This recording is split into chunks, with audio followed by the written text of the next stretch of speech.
Technological innovation has always been a driving force in the evolution of humanity and the societies we live in.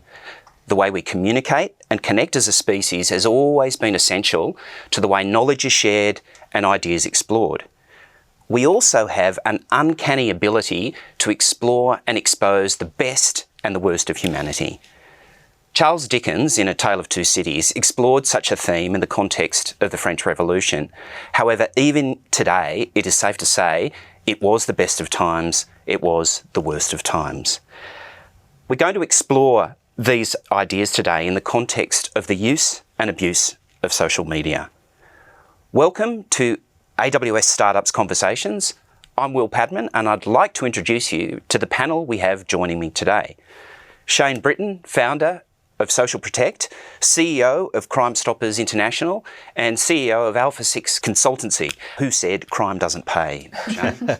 I'm also joined by Madeleine West, author, actor, advocate, activist and ambassador. So quintuple A's. All the A's. Thank you for joining us, Madeleine. And also joined by Faith Rees, who is a founder of SixPivot Consulting and also a executive director of SocialProtect.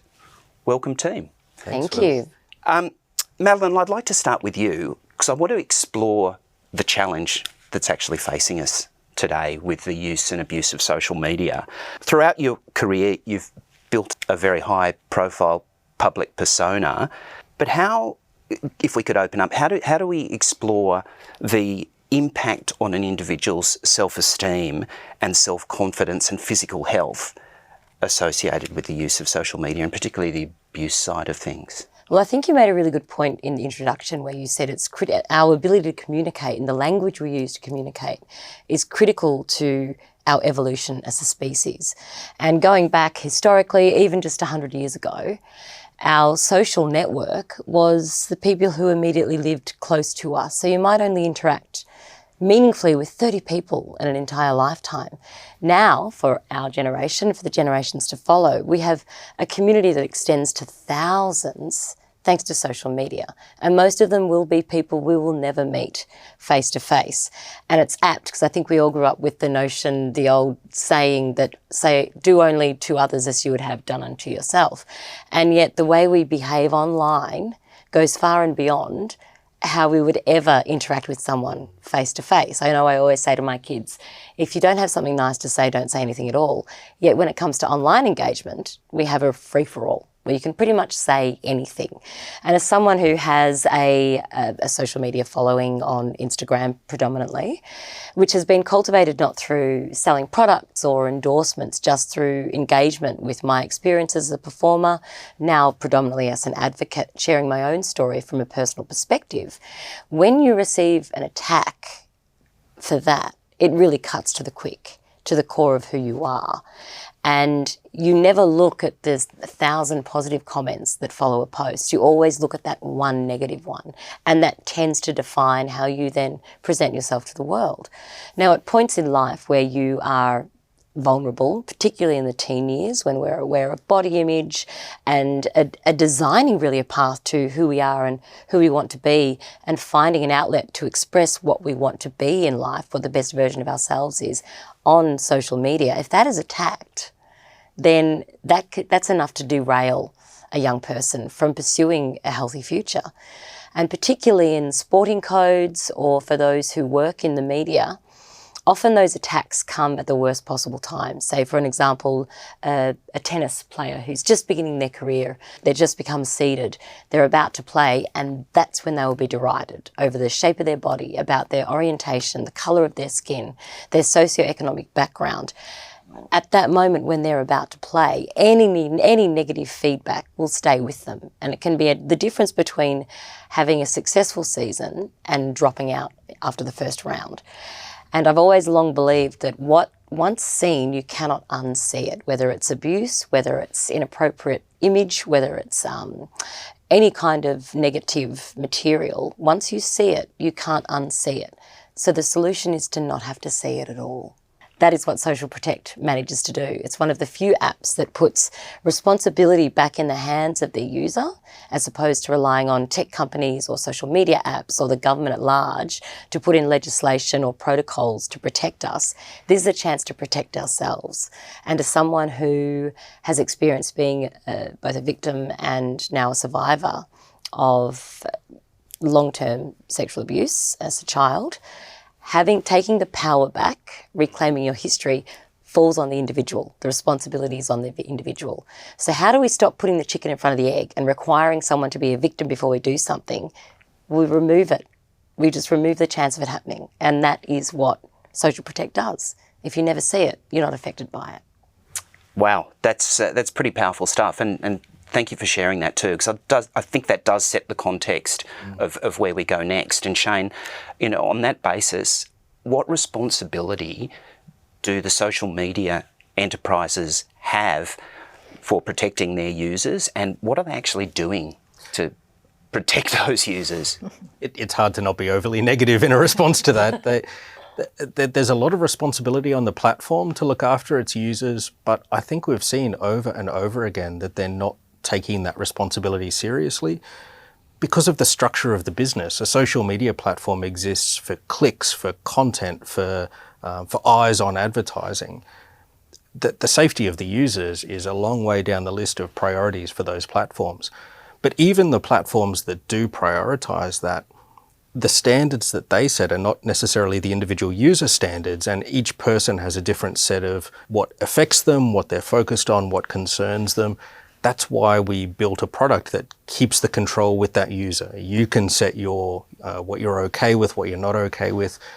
You maintain that control rather than letting some big tech giant take care of that for you. So for us, we want that responsibility and that ownership to be a tool that individual users can use to shape their online experience and their interaction with people at large. And the ability then to take control of your own destiny, was that one of the driving decisions to create the SocialProtect application? Absolutely it was. That if we sit back and wait for either government to do something about it or the platforms to do something, we'll be waiting in 20 years' time, where tech has then moved on to a different challenge and a whole different range of circumstances. But also I fundamentally believe that it's up to us to control what we do and don't want to see. And if you think about the paradigm, say 20 years ago, if a fan wanted to racially vilify a player that they were watching, they'd have to shout that out in a stadium. There'd probably be physical consequences for them doing so. Now they can sit behind a keyboard and say whatever they want and have a really, as Madeleine said, a really sharp impact on the person that they're passing that out to. This is a tool to protect people from that and to really represent that the paradigm shift has happened. We're now letting fans engage directly with the people they're watching every weekend, every day. So now we give them a shield to protect themselves from that. So Madeleine, back to your point then, there's clearly a direct benefit. We can see that now from what Shane is saying and what you have said as well, that by taking this control back and putting it in your own hands, your social media experience can be very different. Do you see the way that you are going to interact change at all because of SocialProtect? Well, I think with a lot more confidence. There has in the past been I've had a hesitancy that I probably shouldn't say that might attract criticism. I might need to edit that because it might prompt someone to attack me in some degree. So the era of self-editing I feel has passed, and now I can speak from my heart, my own truth, without fear of any kind of negative feedback. And I think what daunts me in terms of online engagement is the sheer speed with which these results or kickback happens. And I'll give you a quick example. When I was 18 and I'd started on Neighbours, we'd get fan mail in the traditional way, in a letterbox. And one day I received a package of photos that had been taken inside my bedroom. Okay. By someone doing things with my soft toys and my bedding and my clothes. And I had no idea how this person managed to access my personal space. So this went on for 10 weeks. Every week I'd get another packet of photos. And eventually the police were able to track this person down. And the story that preface that was that he had spotted me in the city, was a neighbour's fan, had followed me home on a tram to my share house, staked out the house, saw the toings and goings of my roommates, followed one of my roommates to his place of employment, got a job at the same place, befriended him, got invited to a house party. It took him 9 months to reach a point where he could access me in a personal way. And when he sent the letters, he made threats about my family, because there were photos of my family in my bedroom, made threats about my possessions, told me that he had done things, knew things about me. Enough to scare, I was really rattled as an 18-year-old just starting her career on screen. But it took him a year, solidly a year, to access me and threaten my well-being. That can be achieved in 60 seconds, thanks to social media engagement. Someone can directly make a threat to my account, and just by going through my social media account, know enough about me to have the tools to make that threat believable, or that accusation believable, or that put down believable. By removing that I'm not about to edit my online engagement to say nothing about myself that could be used against me. But what took a year now takes 60 seconds, and an app like SocialProtect navigates that for me on my behalf. Yeah, and I think the last thing we want to do is stifle human creativity, particularly in the age of artificial intelligence. Absolutely. So, if there's any doubt or seeds of doubt that are sown in people's minds because of, the nefarious actions of those online trolls, then... Absolutely, and one of the accusations that frequently is levelled at social media is that it's fake, filtered, fractured lives that are being represented. Yep. So how do we speak from our truth without fear of being castigated for that? Well, we put in mechanisms, we put in tools that will protect us from negative feedback. Yeah. Because the only way forward for humanity is positive input. Let's build each other up instead of tearing each other down. Yeah, it's an incredible power when we look at the good in people anyway. Absolutely, and the responsibility to protect our well-being and our other followers, really, because every other follower is going to be reading those negative messages, and how we respond to them is to get rid of them altogether. Yeah. I think that's a key thing too, Madeleine, that negativity tends to build on itself. You get a chain of replies then. That first negative comment can often then extrapolate into lots of people jumping on. But what we've seen is the opposite can happen positively as well, that the absence of negative, abusive sentiment inside the comment section means people who otherwise wouldn't be comfortable jumping on to make a positive, supportive comment then feel that they can, because it's a safer space for them to engage. And I have to say, I've seen that in my own comment section on my Instagram posts, where someone will make a deriding comment and another follower will come in and support me, and this person will say, I've just looked at your site, you do this, that and the other. And so suddenly it's a powder keg of either a long stream of abusive negative commentary, and that might have 26, 27, 28 comments as opposed to all the positive ones, there's no comment at all.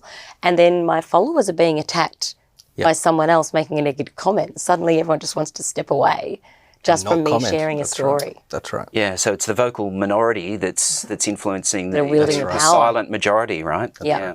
Wow. Well, thank you for those insights. I might just turn to Faith then. So, Faith, at the end of the day, these applications need to be hosted somewhere. They do. So, in the world of cloud computing, what drove you to explore using the AWS platform to host SocialProtect?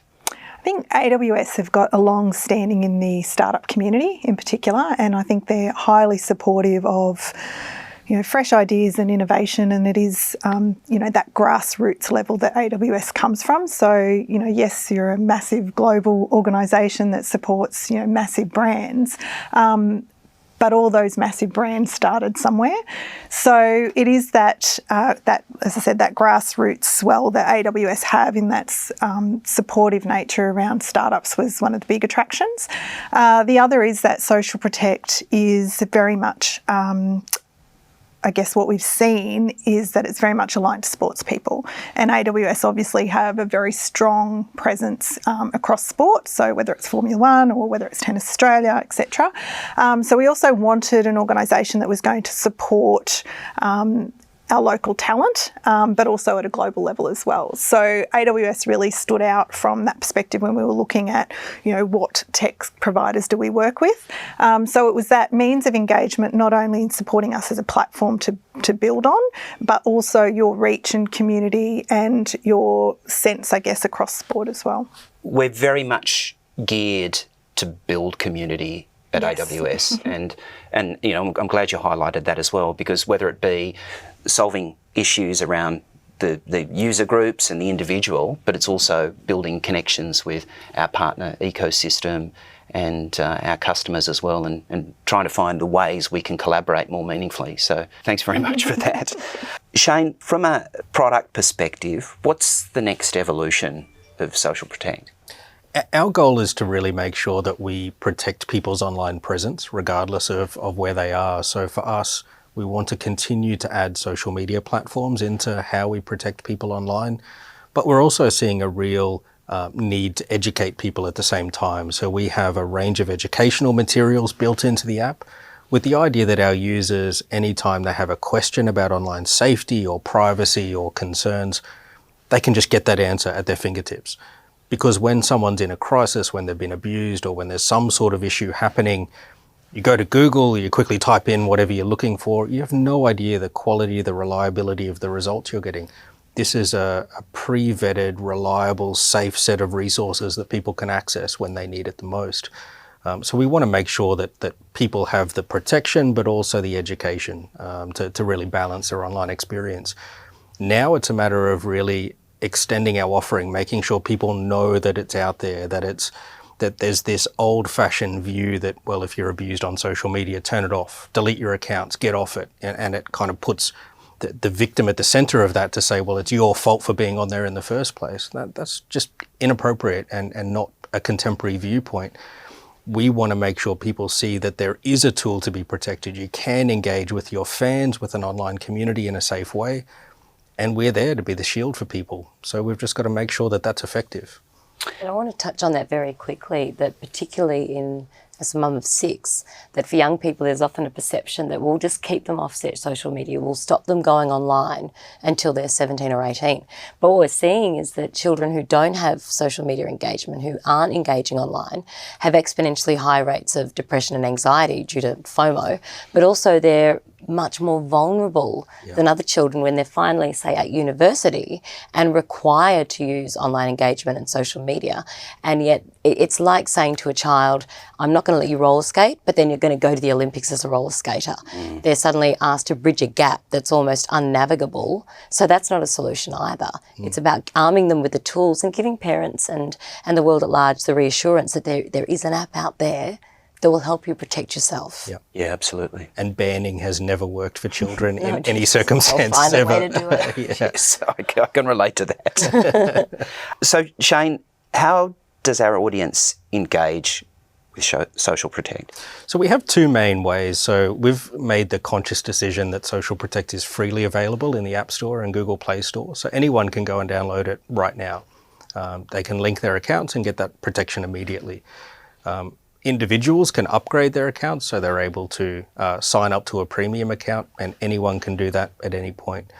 Our main entry point, though, is to really work with organizations and clubs and leagues who can then protect all of their user groups. That helps us to see things like the combined statistics. So, for example, a university could see how many students are being abused across the student force, the student body. What time of day is that happening? What platforms is it happening? What does it look like? Because that then drives intervention to say, how do we keep people safe? We're protecting them from the abuse, but how do we then get ahead of it and start being preventative? Fantastic. Well, look, I'd like to thank you all for joining me today. It's been a tremendous conversation.